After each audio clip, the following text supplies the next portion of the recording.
Lo ngiphathela njengamanje isinana kadadeni umnyovu uyatingela mfowangubani ake ngibingelele mfowethu. Mina mfowethu uyaphila. Ngiyaphila. Umina nhle akukho wrong mathi umina. Cha awukho wrong kakhulu mnewethu. Mnewethu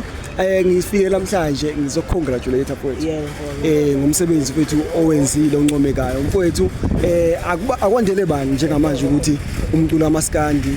efike ebe umculi then mase eqhamukela le idea yokuthi akavule ibusiness mfowethu ukuthi angizocongratulate nje namhlanje umsebenzi wakho nawo ngiyobona uyaqhubeka mfowethu. Hayi ngiyabonga kakhulu mina mfowethu ngiyabonga. Mfowethu usisaselapho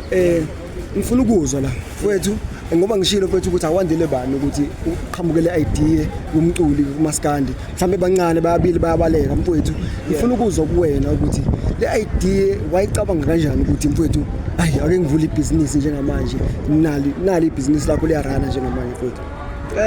Ngayicabanga pheke ovalo mfowethu ngoba yonke into engisuke ngiyenza kahle kahle angifuni ukuyinika ugqozi kuze kuyaqha ngithi uma ngisuke ngenza ithi ngithi na kanjani izophasa uyabona so yonke into nanto engisuke ngiyenza ngisuke ngiriska ngomthetho ukuthi ngiphosa idayisi ngazi noma kuyolunga yini so uyabona so into nento nje mina ngiyenza empilweni ngiyayenza pheke ukuriska pheke ovalo futhi so into nami ngathatha ngathi no ake ngithatha imali yezingane zami ngiriske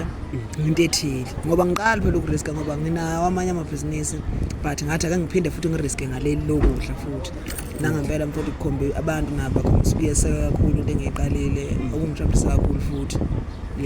mnewethu nali business la rana into engayinotice futhi ama customers akho ajabule kufika imoto ziyama kusuka abantu bakude lapho ngeke ngibona ngisho nosoma business lapha befika bezokweseka mfowethu ikhulu ephezulu mfowethu ngabe kuthini lokho mfowethu kusho ukuthini kuwe mfowethu ukuthi kusuke abantu abakhulu kusuka imoto kude zize izokubona mfowethu izokubongela lapha ziphinde zikusupport futhi ebusinessini lakho mfowethu kungijabulisa kakhulu njengoba ngichazile nje ukuthi ezinye izinto ngoba ngenza izinto pheke ovalo kuye ukuthi mase kwenzeka kungithusa ukuthi hawo into ethile bengingayicabanga ukuthi izohamba ifike la yabo so nje mfowethu kuyangijabulisa kakhulu ukubona wonke umuntu ofikayo ngiyajabula kakhulu mfowethu usomabhizinisi ungasiyusomabhizinisi umculo ungasiyo umculi wonke umuntu ofikayo othatha ithuba mfowethu athatha isikhathi sakhe athi ngiyosupporta lapha kwaMnyovu ngitshela nje zingaka indawo zokudla ezigcwele la kodwa abantu bayakwazi ukuzeka bethi siya kwaMnyovu siyosupport uMnyovu mfowethu kungijabulisa kakhulu lokho futhi ngiyafisa bengakuyeki futhi nangelinye ilanga bemsupport futhi omunye umuntu osuka enza kahle mfowethu ake ngibuze la mfowethu yipi le secret onayo oyidlulise kubasebenzi bakho mfowethu abasebenzi bakho mfowethu ngendlela abawaphatha ngayo ama customers wakho ajabule ngisho siyabona ngisho ama comment enkundleni zokuxhumana abantu bayajabula ngabasebenzi bakho bayahloniphana futhi nje phuma icustomer lijabule lapha phakathi mfowethu mhlambe ingathi imotivation oyinike bona secret yakho mfowethu. Mina ngiqondile nje mfowethu angilona ngomthetho ehlathi so ngaso ngesikhathi ngiyeqela ukuthi umuntu oduze nami ngenze sure ukuthi ngiyamkhombisa indlela ngalendlela nami engibuka ngayo izinto ukuthi akukho kubaleka ukudlula ukuhloniphana nokuhlonipha umuntu umncane omdala ayikho into edlula inhlonipho mfowethu uma ubambisene nabantu ngoba uphili wedwa emhlabeni uphila nabantu so yonke into umuzoyenza pheke kwenhlonipho izophasa so nabo ngiqikelela kakhulu nje kubona ukuthi behloniphane bodwa behlonipha abantu futhi abantu bakuthatha ngalendlela wena obathatha ngayo nawe futhi oyithatha ngayo uma izixhwanguxhwa ngabantu bazokuthatha ngaleyo ndlela uma bahlonipha isiphi isizathu sokuthi ungangihloniphi nokuthi ungithathe kancane mina uma ngihloniphi yabo so abantu bakunika lokho banikeza khona so iyona into engeke ngibatshela yona leyo ukuthi abantu engisebenzisana nabo nokuthi ngathola abantu abayithandayo into abayenzayo futhi yabo sihloniphana kahle kabi nabo kakhulu futhi. Newethu njengamanje engifisa nje ukuthi ke ngikubuze mhlawumbe ungasherela khona mfowethu uzushilo vele ukuthi una amanye amabhizinisi leli business lakho leli njengamanje lizoba ibrand mfowethu mhlawumbe nje ungasisekela kancane ukuthi in future ubona ukuphi uMnyovu's Kitchen mfowethu usikele nje kancane usitshontshele ukuthi ngohlelo lakho nangesifiso sakho ukuthi ubona ukuphi njengamanje ngoba uyakhula abantu bayawuthanda mfowethu. Umfowethu angazi kodwa mina ukufanele ngikwenza ukuthi ngifake igiyeli yaphambili njengoba ngikhona futhi nakule ndima yeginci angikwazi ukuthi mangabe ngenza into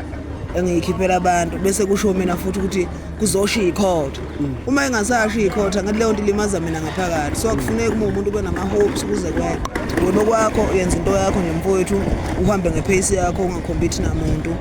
cabanga ukuthi yonke into iyokwenzeka mfowethu ngendlela nawe usukufisa ngayo nami kukhulu engifisayo kodwa ngikwazi ukubeka ngudalula ngayo yonke indlela but ngiyafisa ukuyibona lento ikhulu iqhubeka iyaphambili newethu abantu bayakusupporta bayakuthanda kakhulu beyeza bazokubona mhlambe nje sesivala amagama okuyibongela nje kubantu bonke asebefikile la nabazofika abasafisayo ukuthi beze la ekitchen lakho bezokusupporta mfowethu. Akukho mfowethu okudlula ukubonga, akukho mfowethu okudlula ukuzehlisa kubantu, so ngiyabonga kakhulu nje kuwona wonke umuntu othathe isikhathi sakhe mfowethu eze la nosazofika njengoba usho ukuthi nosazofika mfowethu ngiyabonga wethu yonke indlela futhi. Wethu ake singene kancane ke nje sesivala engomeni zakho engomeni zeni enzenzeni obhuti umfezi lapha inkundla zokuxhumana ingoma zeni bafowethu zihamba kakhulu mhlambe angathina amazwi ke osiwabhekisa kubantu abakubuka online mfowethu engomeni zakho baphinde bekulalela lapha kuma digital platforms ukuyibongela nje bafowethu umculo wenu uphusheke. Siyabonga kakhulu mfowethu ukuthi ngaso sonke isikhathi sikwenza abantu baye bekumukela ngendlela kuyiyona. Ngiphinde ngibuyela kule nto yokuthi mina nje ngaso sonke isikhathi uma ngisuke ngenza into angikwazi ukuthi uma ngenza into ngithi kuzosha ikhodi. Ngiyenza into ngokuyikhandla ngayo yonke indlela ngifaka i-effort bese ngiphaka into kubantu. Ibona sebeyoqhubeka bejaje ukuthi mina ngenze kanjani. Angikwazi ukuthi ngenza into pheze futhi kusho mina ukuthi kuyonakala manje yabo. Kuyosho bona abantu ukuthi kuyonakala manje yabo. Uma ngathi mina umsebenzi ongakaphuma uselanga kuthina singakukhiphela abantu sithi kusho thina futhi ukuthi thola ubheke ikhotha ezizosha kanjani. Zithi mayingasashi ikhotha futhi leyo nto limaza mina ngaphakathi futhi enhlizweni ukuthi ngalindele ikhotha zangasha manje yabo. So nje mfowethu into ebalekile ukuthi senza nje umsebenzi sifake i-effort ngayo yonke indlela sikhiphe kusuke kuthina abasuke bengakusupportile abantu akekho futhi umuntu okufanele simgxeke lapha yithina ofanele sikhuphule i-effort kuthina emsebenzini wethu phela mfowethu wethu ake sibonga kakhulu Ningizimu Afrika abakamchunu media production besivakashela ekitchen sovakashela insizwa mfowethu singamachunu amacingwane sila kwaMnyovusi kitchen bafowethu lensizwa lena ke elivulile ikitchen noma ikuphi lapho khona mfowethu mu around Johannesburg qhamuka mfowethu noma useThekwini qhamuka uzi la uzoyizwela lana ke bafowethu awuphumi la iplate ungaqedaka la bafowethu ngendlela okumnandi ngayo ukudla okutholakala kule ekitchen lensizwa bafowethu ake ngibonga kakhulu ithuba ngithole njengamanje ukuthi ngibe nawe mfowethu lapha kwaMchunu media production mfowethu siyabonga kakhulu udla uncinde la ekhaya yebo mfowethu hayi ngizwela impela ngithekile impela ngizwela impela